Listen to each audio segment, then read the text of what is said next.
എന്തുകൊണ്ട് എനിക്ക് ക്ഷമിക്കാൻ പറ്റുന്നില്ല? അതിനൊരു കാരണം എൻ്റെ മനസ്സിന് ഒരു മുറിവേറ്റിട്ടുണ്ട്. അതുകൊണ്ടാണ് എനിക്ക് ആ വിഷയത്തിൽ ആ വ്യക്തികളോട് ക്ഷമിക്കാൻ പറ്റാത്തത്. ഇനി ആ വ്യക്തിയോട് ക്ഷമിക്കാൻ പറ്റണമെങ്കിൽ ആ വ്യക്തിയിലൂടെ വന്ന മുറിവ് ആദ്യം ഉണങ്ങിയാൽ മാത്രമേ, ആ മുറിവിന് സൗഖ്യം കിട്ടിയാൽ മാത്രമേ ക്ഷമിക്കാൻ പറ്റൂ.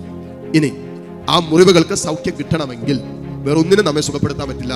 യേശുവിൻ്റെ മുറിവേറ്റ, നമുക്ക് വേണ്ടി മുറിപ്പെടുത്തപ്പെട്ട അല്ലെങ്കിൽ മുറിവേറ്റ, കാൽവരിയിൽ മുറിഞ്ഞ ആ സ്നേഹത്തിന് മാത്രമേ നമ്മെ സുഖപ്പെടുത്താൻ പറ്റൂ.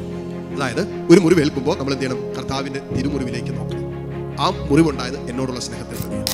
അതിൻ്റെ 1000-1 ഞാൻ മുറിവേറ്റിട്ടുണ്ട്. എന്നിട്ട് എന്നും എനിക്ക് ക്ഷമിക്കാൻ പറ്റും. ഇത്രയും മുറിവേറ്റ കർത്താവ് കാൽവരി കുരിശിൽ കടന്നിട്ട് ശരീരം മുഴുവൻ ഉഴവുചാൽ പോലെ ഉഴുതുമറിച്ചപ്പോഴും, കാൽവരി കുരിശിൽ 3 ആണികളിൽ പിടന്ന് അവസാന ശ്വാസം വലിക്കുമ്പോഴും ഈശോ തൻ്റെ മുമ്പിൽ തന്നെ വേദനിപ്പിച്ചവരും തന്നെ മുറിപ്പെടുത്തിയവരും തന്നെ മുഖത്ത് കാർക്കിച്ചു തുപ്പിയവരും താടി വീശ പിടിച്ചു പറിച്ചവരൊക്കെ മുമ്പിലുണ്ട്.